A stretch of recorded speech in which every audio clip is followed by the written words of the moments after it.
What if building leadership and connection skills in real life was less about grand epiphanies and more about small, consistent reps? The way athletes train, the way musicians practice, the way simulation refines teaming and clinical performance.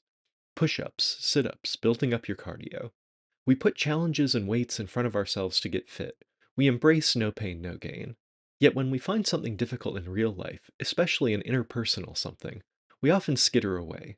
We put down the weight and walk away from the workout. Curious Now helps us lean into those everyday interactions, the awkward silences, simmering tensions, and high stakes conversations, and treat them like reps in a leadership gym. Curious Now, stronger later.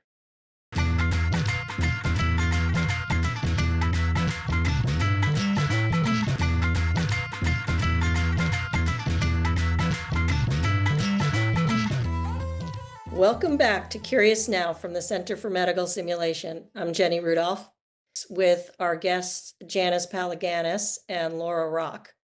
And we'll be talking about our struggles, what worked for us, and maybe offering each other some mutual coaching on how do we do these workouts.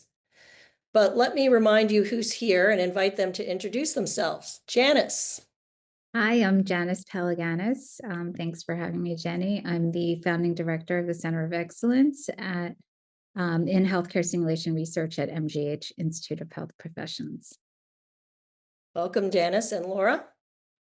Hey, Jenny and Janice. This is Laura Rock. I'm a pulmonologist and critical care doc at Beth Israel Deaconess Medical Center in Boston.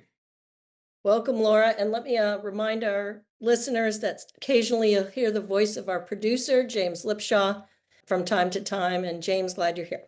Glad to be here. Let's start out with our workout of the week, the topic I am extremely passionate about, which is how conversations drive culture.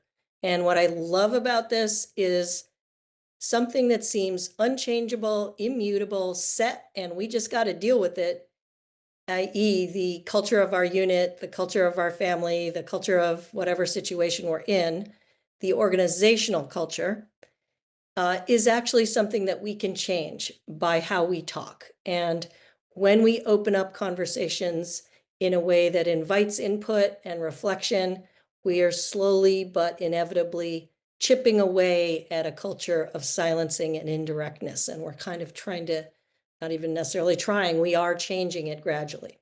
And so this week, Janice, Laura, and I are all going to be taking a swing at what are the things that we do or struggle with in terms of point of care conversations. And that's a word from healthcare, but, point of care of taking care of our children, point of negotiating in a grocery store aisle. It's basically right at the sharp end of where life is happening is what we're talking about. So our workout of the week this week was just practicing doing a teeny weeny culture change move by adding the discipline of asking, what am I missing? Especially when I feel extremely strongly about it. Or what am I not noticing? Or what do I need to know that I don't know?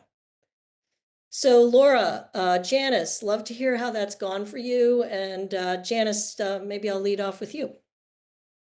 Yeah, so I think for the last maybe, I don't even know, 10 years, I've been practicing does anybody see this differently after stating my point of view? And that does work really well. And I would say over the last maybe 6 months, I've been practicing something different, which is stated before the point of view.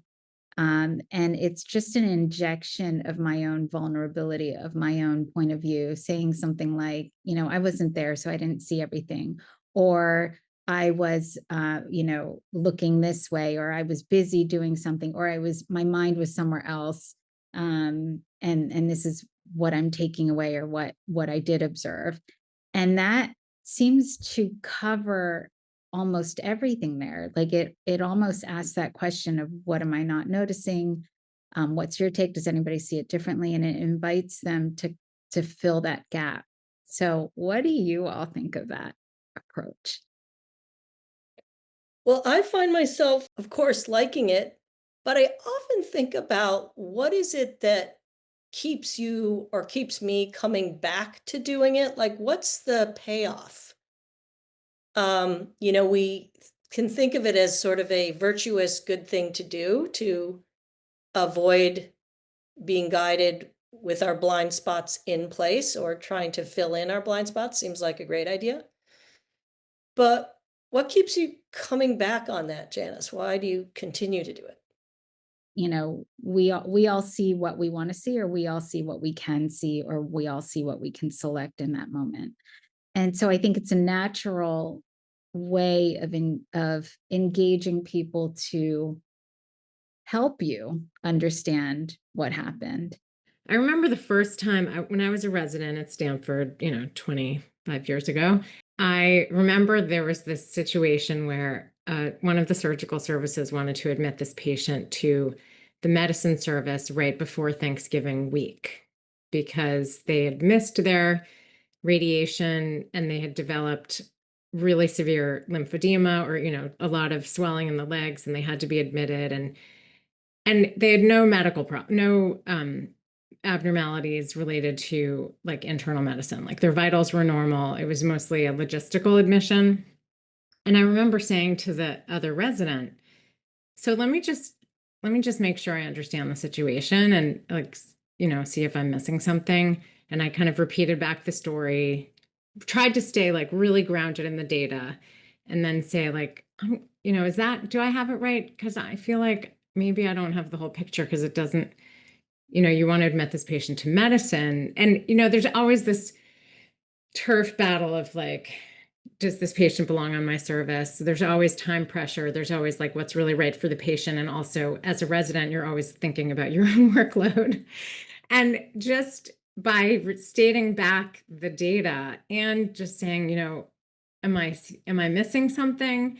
It allowed both of us to kind of stay sort of get settled on the data as opposed to our emotion about it, and ended up kind of friends. So I feel like, this move of alerting sort of all of us, like, here's a difference of opinion, or here, not necessarily a difference, like, here's something that I don't completely understand, and then using the data and then acknowledging I could be missing something. I mean, if it's genuine. If it's not genuine, then you just sound like a jackass. But if you say, like a very typical example is a patient getting admitted from the emergency department to my service, which would be ICU. And there's this difference of opinion about, does the patient really need the ICU? And I use this move, like Janice just said, like, well, I'm not there. I'm not seeing the patient, but I can see their data because I'm looking in the computer. So, I'm thinking it sounds like he came into the emergency department and you made him better and now he can go to the floor, but I'm not there. Like, what could I be missing? And so I think it's just, it allows you to sort of be open and share your questioning, and it allows them to actually correct you if you're wrong.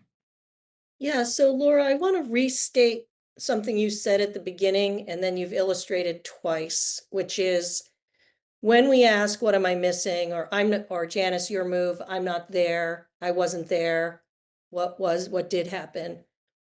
You said, Laura, it allows us to have conflict and maintain the relationship. And I think that's because we are cooling down the data by exploring it together. And I'm affirming that I value you by asking the question, what am I missing? Mm-hmm. And I just want to expand on that a tiny bit because I tend to think about these things very much in like sports metaphors or physical metaphors. Like I used to play football a lot after school with mostly the boys in my neighborhood. And, a thing that would happen a lot after the ball got hiked is, you'd both sort of bump in together and you'd be leaning on each other. Like I'd be trying to get by him and he'd be trying to get by me and we'd be pushing, pushing, pushing. And I feel like a lot of the time when you have a strong point of view, you're leaning in like that. And just your energy of having a strong point of view invites or triggers the other person to lean in against you. And I think what is so disarming, to go back to your phrase from earlier, Janice, about this move is like, yes, I have a point of view. I am leaning in. I do want to get down the field, or I do want to get this. I don't want the patient in the ICU. Or I do want my daughter to go to this or that. But I might be missing something. So what am I missing? And it's almost like it deflates the tension. I don't know how that lands on you, ladies, or what you think about that, but Yeah, I totally agree. And I think that, when you become someone who is willing to be vulnerable and inject this kind of group question of what don't we know, and what might I not be, what am I missing, or what am I not noticing that someone else might know, you kind of elevate the group's ability to just step outside themselves for a second. And it can be really hard. I mean, I think sometimes that move gets a little easier with age. And I'm sure we can all think of people who have been in the hospital forever who seem to never have curiosity, and always bring a kind of toxic energy with them. But over time, like, that really loses its power, because it just feels so uncollaborative, and it sort of brings this negative energy. And when you can combat that with being someone who can reliably inject some questioning and some kind of, just grounding us and anchoring us in like well, maybe we're missing something kind of attitude, then it really allows you to have an incredible kind of power and energy that I think you can share with the entire team. And it helps combat some of that like toxic energy. we've spoken about a couple different moves, more than a couple, of inviting input and how that shifts the conversation to tone down conflict and amp up relatedness, but also amp up the clarity of the data. So, Laura and Janice, we dove into this topic because I contended that inviting input, asking, what am I missing? Or saying something like, I wasn't there, how did you see it? Is a culture change move.